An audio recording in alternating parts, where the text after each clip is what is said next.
Estamos recebendo Jalile Yared de Barros Sena. Sene. A Jalile é taubatiana, hoje vive em Ubatuba, e ela tem uma vida muito interessante que os nossos internautas vão gostar muito. Bom dia, Jalile. Bom dia, Celso. Bom dia, Yara. Bom dia. Jalile, você nasceu em Taubaté? Não. Não, eu nasci em São Paulo, mas eu fui criada em Taubaté. Sou taubatiana de coração, apaixonada por Taubaté. Você morou por aonde aqui? Eu morei praticamente a minha vida toda na Independência. Sim. Fui criada lá. Você estudou aqui? Você saiu daqui com Estudei no quantos Bom anos? Conselho, depois fiz um ano no Estadão e fiz o resto no Diocesano. E você mudou de Taubaté? Daqui, aí depois eu me casei, me mudei, fui uma vida de cigano e agora eu moro em Ubatuba há 29 anos. E aí, você está contando que aqui que você começou em rádio, com Monte Claro César, a sua vida Eu profissional. comecei muito pequena, com 5 anos, fazendo teatro. Muito pequena. Ah, no colégio? Como é que Não, era um senhor que tinha no meu bairro e que criou um grupo para não deixar a criançada na rua. Então, já lá, tanto lá, né, era muita preocupação de não deixar as crianças para a rua. Então ele fazia concurso, a gente tinha brincadeira dançante, tinha teatro, show de calouro, cinema mudo, cada semana era uma coisa. E eu era uma das atrizes do grupo dele, que fui até os 14 anos, mais ou menos, né. Aí depois, nesse tempo eu participei do Clube do Guri, que era do Davi Oiring, e depois eu comecei a participar com Monte Claro César, fazendo um programa noturno, que era Essa é a Minha Vida. Fazia um programa infantil aos domingos, também com Monte Claro César, que era para criançada mesmo, né? E fazia também um programa com Jair Dávila, não sei se vocês lembram do Jair Dávila, faleceu há alguns anos atrás. Eu fazia um programa tipo socialite, né? Era vários temas e a minha parte temática era falar alguma coisa sobre a sociedade e receitas, aquelas coisas de mulher, né? E depois eu passei a fazer um trabalho na Tribuna, no jornal A Tribuna. Eu fazia uma parte assim como de colunista social. Isso eu tinha meus 14, 15 anos, né? Eu falo isso para os outros ficam tudo espantados, mas era muito bom. Eu acho que o meu jeito de ser sempre foi muito assim. Então eu era muito feliz, imagina, né? Nessa idade fazer tudo isso.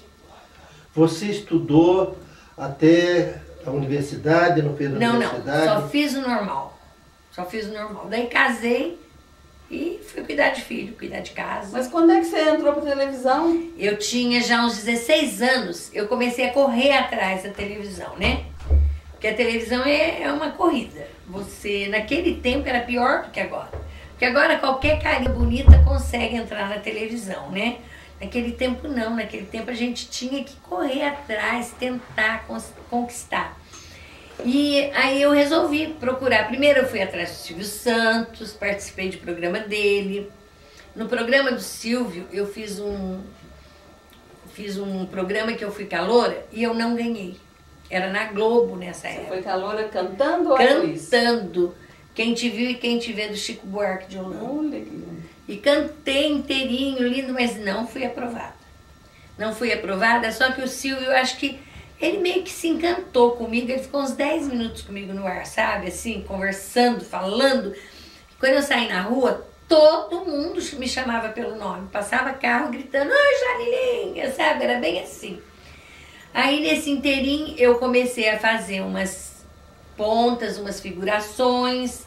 Aí participei do programa Clube dos Artistas e Almoço com as Estrelas, com Ayrton e Lolita Rodrigues. Então, nesse meio, eu ia fazer propaganda até de coisas aqui da nossa cidade, sabe? Eu me recordo que uma vez eu fui fazer uma propaganda de um festival que ia ter aqui. Imagina, eu era abelhuda demais, aquela intrometida mesmo. Tinha que ter cara de pau, né? E eu naquela época eu tinha. Eu achava ótimo conquistar essas coisas. E foi bom, porque daí eu conheci os produtores e dos produtores eu consegui chegar a fazer novela, né? E fiz. Você prefere o quê? Cantar ou fazer novela?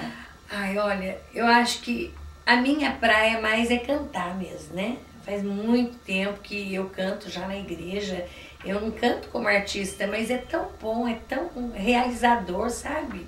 Te eleva muito. Cantar te faz libertar todas as coisas ruins. Você fica livre. Você fica feliz sempre de bem com a vida. Você participou da fase ainda áurea da Tupi. Sim. Embora, por interessante que pareça, essa fase que você esteve na Tupi foi o início da queda, né? Foi o início da queda. E a Tupi, na época que você participou, ela fez uma tentativa muito audaciosa para a época, que hoje exatamente a Globo copia. Na Globo, eu acho que realmente ela se inspira na Tupi. Porque era uma audácia o que a Tupi fez na época. 4 novelas seguidas, uma emendando na outra, que é justamente o que a Globo faz hoje. Ela faz Malhação, faz a novela das 6, faz a novela das 7, faz a novela das 9, que era das 8. Que era das 8. E exatamente o que a Tupi fez, mas que na época foi uma audácia e não teve repercussão na crítica, nem do público. Eu acho que ela estava muito além do tempo, né? A Tupi eu acho que estava muito além do tempo e despreparada para não aceitação de algumas coisas. Por exemplo, a Globo, ela consegue passar por cima dos atropelos. Ela tira de letra. Mas na época não tinha profissional assim, com essa facilidade de resolver as coisas. Mesmo a tecnologia não ajudava muito, né? Não ajudava. Tanto que quando eles lançaram as 4 Estações do Amor, foi exatamente para tentar levantar o Ibope. Porque o Ibope estava começando a cair. Estava começando a cair porque a Globo estava começando a crescer. E ela estava começando a se destacar. E para a Tupi era vida ou morte, erguer naquela era. Mas não deu. Eu quero somente me localizar no tempo. Você contou para mim, antes de nós começarmos, e que você fez figuração no Antônio Maria. Fiz. Era bem antes. Isso aí foi em que ano, mais ou menos? Você lembra? Esse eu não lembro, mas foi bem antes. Eu nem sei se tem a data aí, mas foi bem antes Foi antes do Beto Feller, foi bem antes das 4 Estações do Ano. Mas não pode ter sido tão antes, foi. Porque no depois máximo do Antônio Maria, mas depois do Antônio Maria teve Nino Italianinho, teve outras novelas, tiveram outras novelas. Porque Antônio Maria, Nino Italianinho, foram sucessos estrondosos. Foram mesmo. Acho que era no final dos anos 60, começo dos anos 70. Na verdade, eu participei no final dos anos 60. Eu acho que era meio que início para meados, né? Porque a novela que eu participei foi em 1968. Foi o comecinho do ano, foi abril. Que fazia parte desse quarteto, dessas 4. Olha só que coisa curiosa. A primeira novelinha, que não era uma novela, era uma série. Era uma série, foi uma das primeiras séries. Uma coisa extraordinária que até então não tinham feito. Tinha tido a Lodossura, mas não diária, né? A Lodossura era semanal. Com a Eva Vilma. Eva Vilma e John Everett. Eu lembro disso. Então veja, a primeira era justamente uma novela para juventude. Exatamente Malhação de hoje. Você concorda? Só que era com começo e fim, né? Começo e fim. Era uma aventura por capítulo, né? Era audaciosa. Então você veja bem, uma aventura diária, que era Os Amores de Bob, né? Com o Tony Ramos. Garotinho. Era Roberto Orozco, que eram os principais, né? E Tony Ramos. Então o Roberto Orozco sempre acabava no lucro. Porque o Tony Ramos ganhava as namoradas, mas perdia para o Roberto. Porque no fim todo mundo queria o Vareta, né? A segunda dessa época qual que era? Primeiro a segunda foi o Homem que Sonhava Colorido. Que era com Juca de Oliveira. Juca de Oliveira e Débora Duarte. E a terceira era o Roxinol da Galileia. Era o Roxinol da Galileia. E a quarta, você lembra? A quarta O Coração Não Envelhece. Coração Não Envelhece. Eram os 4 sucessos da época, né? Desses 4 segmentos, você acha que o que teve maior receptividade do público foi qual? Olha, por incrível que pareça, eu vou te dizer que eu descobri isso agora. Rouxinol da Galileia foi o a primeira história bíblica encenada. De época e bíblica, né? Encenada e que atingiu o maior número do Ibope. Foi a que teve melhor repercussão das 4. E nessa eu estava, né? Olha que chique, né? Muito chique, gente. Seu nome artístico é Jalile mesmo. Eu não tenho, eu acho que eu não podia nem mudar. Meu nome é a minha marca, né? Você apresentava, o seu nome aparecia na tela como Jalile Yared? Não, na época eu nem sei. Eu acho que o meu nome saiu sim, mas era como Jalile só. Ah, não tinha sobrenome? Eu acho que não tinha, porque eu não me recordo. Eu vou ser sincera, não me recordo.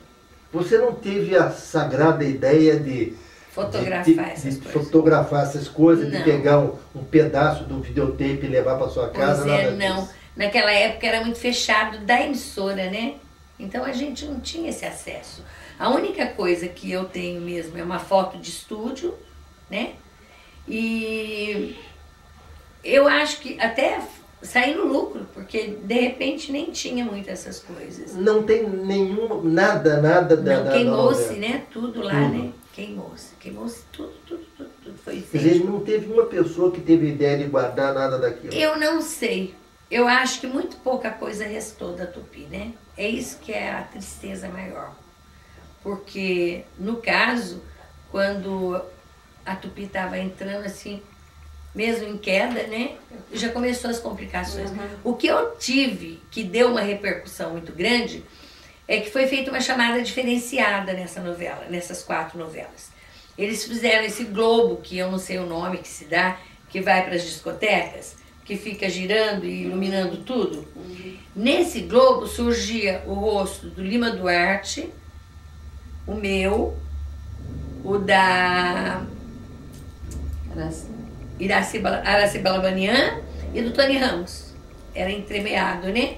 Ia virando e ia aparecendo. E eu fiquei um mês no ar, só o meu rosto aparecendo. Isso em Taubaté para nós foi assim, imagina, Jalile, né? Eu era conhecida de todo mundo, era amiga de todo mundo. Ai, a Jalile vai aparecer. Então ficou aquele mês, sabe?